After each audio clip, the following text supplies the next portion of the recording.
আজকে একটা উপন্যাসের ছোট্ট একটা অংশ পড়ে শোনাবো। উপন্যাসটা হচ্ছে 'প্রথম মুদ্রণ ভালোবাসা', লেখক শ্রীজাত। বইটা ২০২৪ সালে বইমেলায় বেরিয়েছিল। আমি তখনই কিনে পড়েছিলাম এবং আমার খুব পছন্দের একটা উপন্যাস। এই উপন্যাসের যে জায়গাটা পড়ব, সেখানে একজন ইংরেজির অধ্যাপক তার বাচ্চা মেয়েকে একটা চিঠি লিখছে এবং সেই চিঠিতে বোঝাচ্ছে কেন আর্ট, শিল্প, কলার প্রয়োজন কেন আমাদের এই পৃথিবীতে। খুব বড় চিঠি। পুরোটা পড়ব না, যদিও পুরো বইটার মতো চিঠিটাও খুব সুন্দর। ছোট্ট একটা অংশ পড়ব, সেখান থেকেই অনেক কথা বোঝা যাবে। পড়বে কেমন? বই পড়বে, সিনেমা দেখবে, থিয়েটারে যাবে, নাচ দেখবে, বাজনা শুনবে, ভাস্কর্য আর ক্যানভাস দেখবে। যখন বড় হবে এসব করবে, নইলে তুমি আর যাই চেনো নিজেকে চিনতে পারবে না কোনোদিন।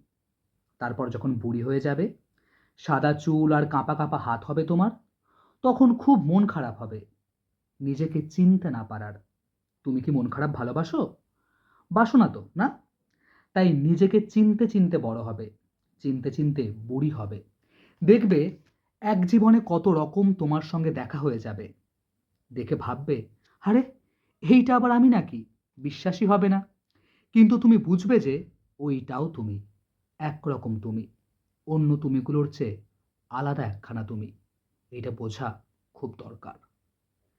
চিঠিটা আরও অনেক বড়, আগেও অনেক কিছু আছে, পরেও রয়েছে। পুরোটা পড়ছি না, শুধু এইটুকু রাখলাম।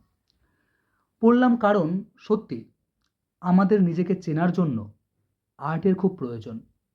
আর্ট শিল্প ছাড়া পৃথিবী কি? কিছুই না। আর্ট ছাড়া তো আমরা জাস্ট একটা প্রাণী, পৃথিবীর আর ৪-৫টা প্রাণীর মতো। এই আর্ট তৈরি করার ক্ষমতা বা শিল্পকে বোঝার ক্ষমতায় আমাদেরকে মানুষ করে তোলে।